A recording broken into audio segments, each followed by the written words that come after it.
welcome to Stellar Style. I'm your host, Lydiane. Today I will be interviewing a wonderful painter, an abstract painter, George Schulman. Hi, how are you? Nice to have you on the show. Nice for having me and glad to be here. Yeah, I had met George at Ferguson's event.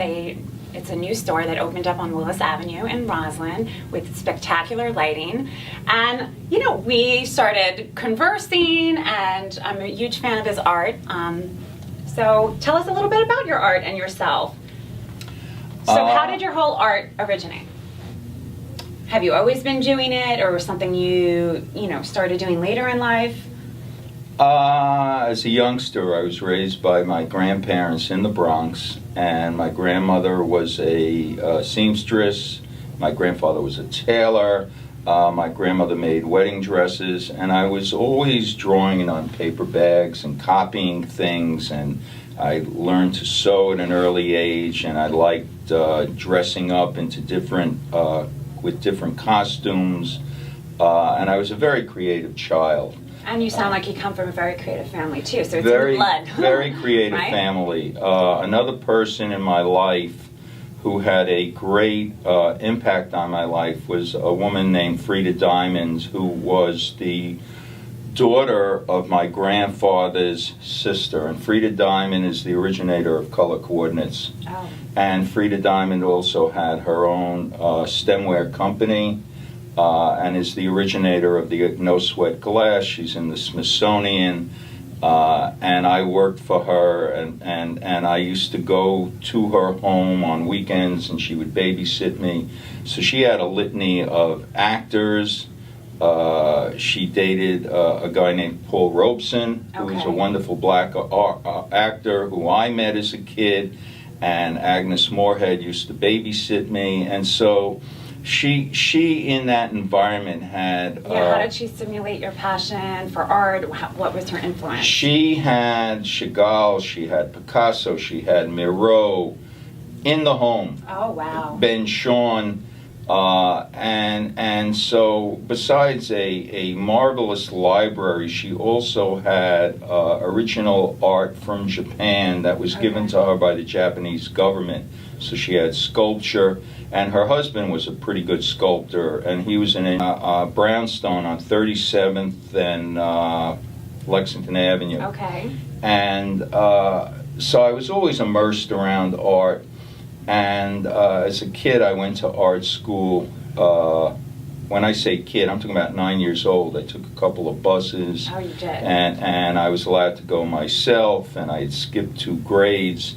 And I was a very precocious, bright kid. I could count and tell time at the age of 5. Oh, wow, impressive. And now, did your artwork you originated doing paintings originally, or you started off with other creative outlets? Or what occurred was, coincidentally, they sent for these art books. That was a gift to me. When I say art books, I'm talking about Rembrandt, Vincent van Gogh, Maurice Utrillo, Corot, Matisse, the best of the best.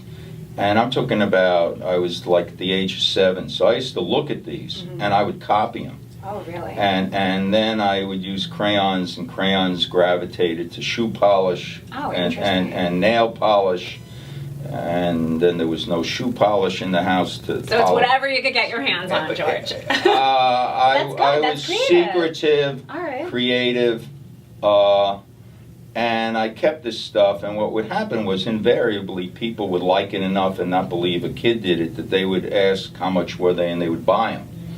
And then I gravitated toward raising the bar, and I decided to go to a school called New Skin Art High School where you take a competitive exam.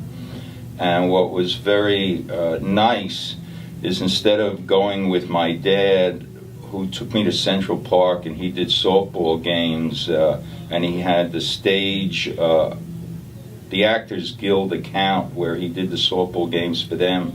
So on one night he said, we'll watch the Playboy Bunnies. And I wasn't interested in that stuff. No, I went, here's the thing, I went to the... George was telling me during the break you did some nude modeling too, right? Yes, but here's the thing. Yeah. There was the Delacorte Theater with Robert De Niro Okay. and I mean Al Pacino, right across from the softball diamond. So I used to go to the Delacorte Theater and do watercolors and Shakespeare in the park. Oh, very nice. Which really turned my father off because he was not comfortable with my male whatever. He wanted me to be an athlete, and I wanted to be an artist. Well, art's obviously your innate gift. Right. Now, what would you describe? You do like a cubism, right? Picasso cubism type of style. That definitely influences your What style. occurred was I was strongly influenced. If you said, who are your strongest influences, I would say, ironically, if you put Van Gogh and William de Kooning in a blender and throw in some Matisse and Titian, That's you. that's who I became. So I was very interested in not only what goes on top, but what was underneath. And if you fanned it out and had a deck of cards or cut these things up and intermix them, it became interesting to me to fracture the space and figure out how I could make my things more interesting for the viewer and more interesting for me to paint. So I never know which direction they're going to go, and how I'm able to do this is I use acetate and I draw, and then I have several layers of acetate, and sometimes people think they're computer generated. Oh, really? How much layering would you say you do in one? Sometimes 50 layers, and the other thing that I use, which is my cheat sheet, I Xerox drawings. Oh, all right. And I use an industrial Xerox copier where they use it for people that do architectural drawings. So I'm very interested in the foundation and the drawing as an amateur, as a beginning start. Yeah. But what is the most fun for me is I'm a gifted colorist, and I can draw with either hand. So you're ambidextrous. Yeah, I'm ambidextrous, Right. and I actually could put the Can you pencil. do it both skillfully? Yeah, I can even draw where I can put the pencil in my. No, you toes. do the foot drawing. Yeah, I Right. once had this joke Okay. that I would play the piano with Have my it like 2 hands and one draw foot? Richard Yeah. Nixon's with my feet when he left the White House, just as a, bash this guy kind of thing. But the thing that's curious to me is not only how you do it, but how long it takes, and the fact that you're always building. How long would you approximate it takes you to do one painting? I never know. Oh, you don't? This Okay. whole thing, the key to doing all this, which is the most interesting thing to me, and how you get good, is you do a lot of looking. Right. You're constantly looking. I do more looking than actually physically doing. But the thing is, I have an acute memory where if I make a change, I know what happened before and I know what's going after. So my thing, and what keeps it interesting to me, it's almost like having a romance. I have multiple romances at the same With your time painting. with my painting, and it becomes a love affair. It does. And the more I love it, and the more patient I am, And it's special. it's not only special, a calmness comes over me. All right. There's a change in my breathing, there's In a your whole change disposition. in my body language. All right. I'm very interested in, which is interesting to me, what's around me, the environment. And Well, I was reading your biography, right? And you like a lot of scenic views from nature, right? Yeah. That inspires a lot of your yeah, artwork. Yeah. Not only that, I like visual disparities, meaning if you said to me, what's your favorite place, I would immediately say San Francisco. Really? Why Not so? because I love the cuteness of the streets and the ups and the downs and the Fisherman's Wharf and the energy. And although I'm a New Yorker at heart and I'd want to stay here, I could actually see going there for part of the year and doing a body of drawings. Oh, really? I like traveling. And I like traveling because there's an unfamiliarity to the place. I did some of my best work in Rome from the bathroom near the Vatican, where I was looking out the bathroom window, and I did as well as in Venice. And I did these paintings on menus of the place where we were staying, and they started selling them to people that were patrons of the facility, and the people loved it, and I loved doing it. Imagine. And Rome and Venice is so spectacular. How could that not, conjure up Inspire all these, you? inspire you? Well, what I liked, what I really like is I collect things. Okay. And I never know what I'm going to find, and I liked the graphic nature of putting my stuff on something else that already was a ready-made, that had the typeface, that had the lettering.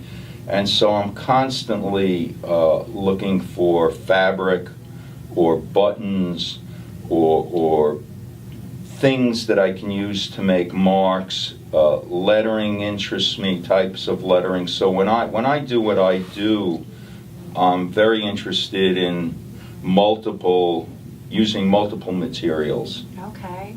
We're going to take a commercial break, and I'm going to talk more with George Schulman about his artwork and all the beautiful things that inspire him, and we'll talk more about the materials he uses and places he showcases his work. So we'll take a commercial break, and we'll be right back.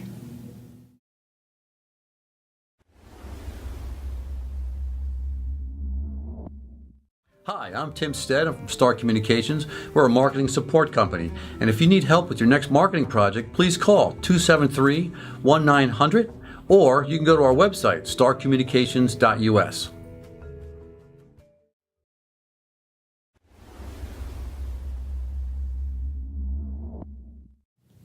Welcome back to Stellar Style. I'm your host, Lydiane. I'm with the wondrous artist, George Schulman.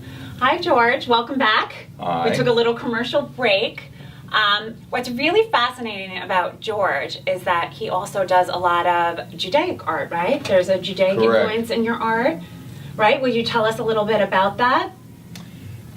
Well, I'll tell you about that, but I'll tell you a little post component in reference to that. Before I did the Judaic art, I did a series of paintings about the Bronx and being in the Bronx, and I used coffee bean bags, and I used a lot of referencing to Latin phrasing, and I speak some Spanish, and I was interested in lettering and graffiti. So the point to where I'm going with this is several references. I'm named after, my great-grandfather was a cantor and a poet, George Schulman. And my grandmother kept a kosher home who raised me. And I can read Hebrew, and I was very interested in writing. And so in reference to the spirituality and the spiritual component in my work, referencing my roots and the Bronx and this earlier series that I spent about 5 years doing because I was so intuitively interested in materials and sewing and drawing and multiple layerings of different materials. By the time I got into the Judaic theme, it was a perfect storm, because I had all this other earlier work that I didn't know would impact on the newer work in such a vital and structurally strong way. So by the time I got into the writing and the drawing and the text and the storytelling, because when I do what I do, for me it's always a metaphor, and it's always about telling a story. So you implement that into your artwork? Like, do you use any of Judaic writing in your artwork? I use Judaic writing, I Okay. use Judaic phrasing, and I use stories from the Bible, and I read a great deal. And so the reading always impacts on my journey, even if I'm not initially familiar with what I'm going to do. I'll take a phrase, and many times I reference the thesaurus, and I'll just flip to a page, point to a word, and I feel I'm kind of connected to a higher power. I should use that word in the painting, or that's part of the hook or part of the challenge. And sometimes I'll hide this word and you won't immediately see it, but I won't use the same typeface for each letter or color, but I will interweave these things, because what's curious to me is how you see the painting from a distance and how you see it up close. What I love about art too is how people interpret the art, because everyone has a different interpretation. Everyone looks at artwork and it resonates with them or calls out to them for different reasons, which is wonderful. Now this piece, for instance, you created this piece, and I see that you use a lot of colors, right? I see a lot of primary colors. Correct. I see texture, which is very nice. And you have gold, right? Actual gold. See, what interests me... How long did it take you to do... This took on and off about a year. A year. I did like 40 of these panels, and I like the wooden panels because it resists the paint and the paint builds up. Oh, but because I'm very interested in making things, and when you make something, it slows the process down, where I wanted this thing as unfamiliar, and at the same time I wanted to be as passionate as I could, so it wasn't store-bought, so that anyone seeing it would say, hey, he loved doing this, and it's not easy to do. So I mounted linen to the wood, and then I used gold leaf as a ground. Wow. Actual gold, like a gilder. Then I painted over that. Then I superimposed the gold back into the painting, which had to do with an influence from Italian painting that I had seen. I'm very in sync with art history and past paintings, so I'm always looking at other people's work. So you try to embed those.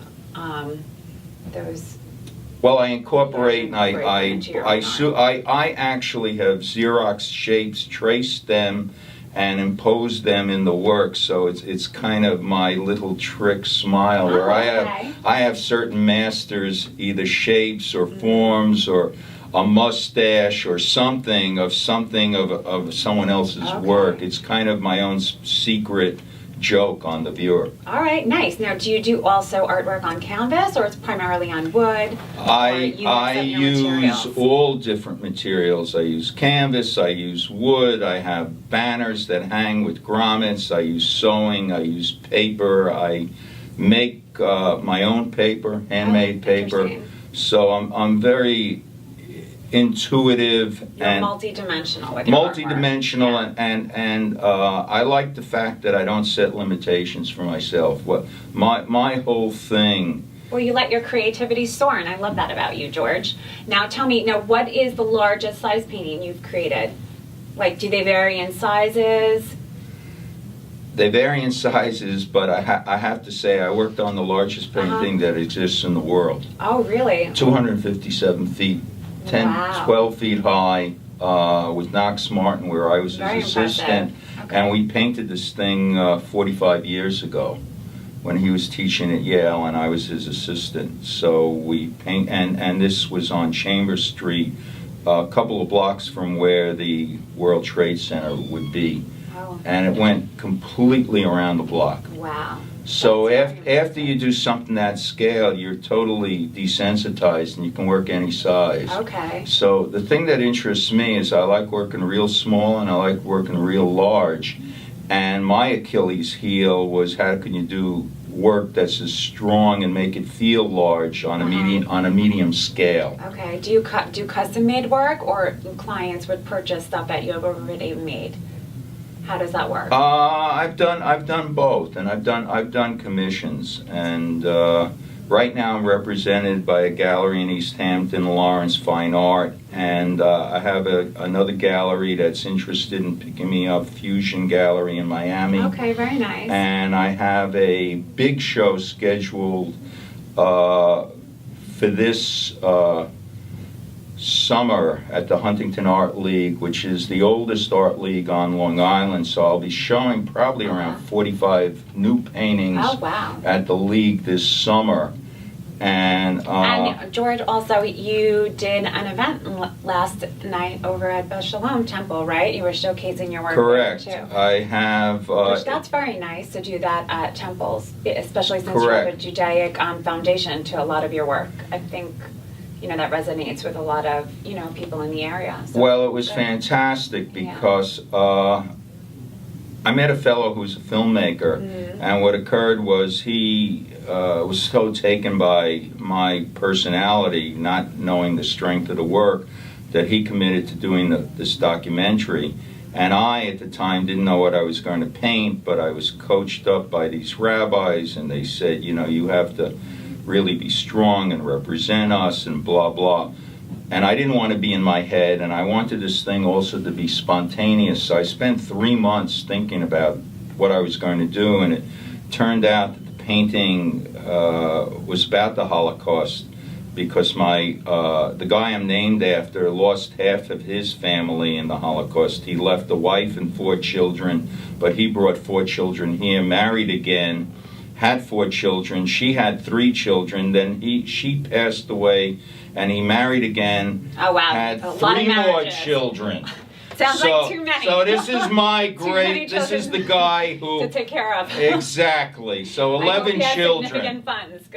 So one being the Ida Diamond, who Frida Diamond was my mentor and friend, and interestingly enough, Frida's sister married Phil Stern, who wrote It's a Wonderful Life.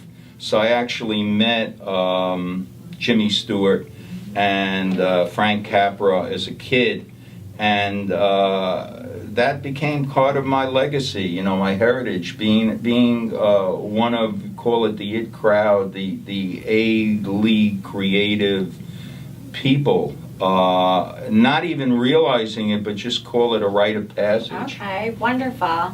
Well, what I love about George is, he exudes zealousness about his art. He's clearly very passionate, and he's very talented, and everything that you do, he just has a creative spirit to him. It's so nice to have you on the show. Can you tell people where they can purchase your artwork if they would like? You can go to my website, which is georgeschulmanartist.com, and my email is georgeschulmanartist@gmail.com. And are you on social media, George? Yes, I'm on Facebook. I have a Facebook So people can page. get George on Facebook. Absolutely. And message him if you're interested in his artwork. And what is your upcoming event?